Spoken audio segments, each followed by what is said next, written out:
बच्चों, मैं मीनाक्षी आज मैं आपको हिंदी व्याकरण का पाठ 5 पढ़ाऊंगी जिसका नाम है वचन।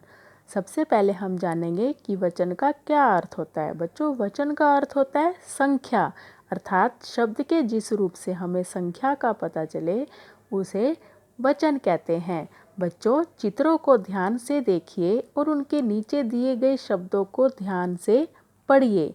घोड़ा, घोड़े, चप्पल, चप्पलें, लड़की, लड़कियाँ, चिड़िया, चिड़ियाँ, गाय, गायें।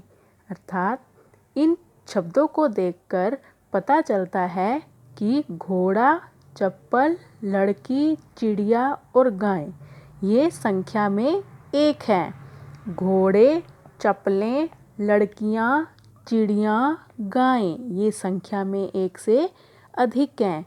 अर्थात शब्द के जिस रूप से हमें संख्या का बोध हो उसे हम वचन कहते हैं। अब यहाँ पर देखिए, जैसे घोड़ा, ये हमें एक संख्या का बोध करा रहा है और घोड़े एक से अधिक संख्या का बोध करा रहे हैं। इसी संख्या को हम वचन कहते हैं। अब हम जानेंगे कि वचन किसे कहते हैं। जिस संज्ञा शब्द से प्राणी या वस्तु की संख्या का पता चले उसे वचन कहते हैं। वचन के दो भेद होते हैं, एक वचन, बहुवचन। सबसे पहले हम पढ़ेंगे एक वचन। बच्चों, एक वचन का अर्थ है एक का अर्थ एक और वचन का अर्थ संख्या यानी एक संख्या। जिस संज्ञा शब्द से एक प्राणी या वस्तु का पता चले उसे एक वचन कहते हैं। जैसे पत्ता, मछली, कमीज। अब ये तीनों एक प्राणी या एक वस्तु का बोध करा रहे हैं तो इसे हम एक वचन कहते हैं। आगे है बहुवचन। बहुवचन। बच्चों, बहु का अर्थ है अधिक और वचन का अर्थ संख्या यानी एक से अधिक संख्या। जिस संज्ञा शब्द से एक से अधिक प्राणियों या वस्तुओं का पता चले उसे बहुवचन कहते हैं। जैसे पत्ते, मछलियाँ, कमीजें।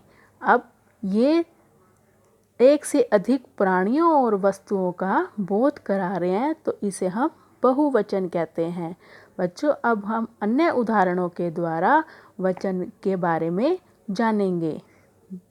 बेटा, बेटे, ताला, ताले, पौधा, पौधे, पंखा, पंखे, बात, बातें, बहन, बहनें, गेंद, गेंदें, रोटी, रोटियां, तितली, तितलियां, बाला, बालाएं, कविता, कविताएं, कमरा, कमरे, केला, केले, बगीचा, बगीचे, गमला, गमले, रात, रातें, आँख, आँखें, किताब, किताबें, कुर्सी, कुर्सियाँ, साड़ी, साड़ियाँ, माता, माताएं, पाठशाला, पाठशालाएं। तो बच्चों, आज हमने इस पाठ में जाना कि वचन किसे कहते हैं और वचन कितने प्रकार के होते हैं।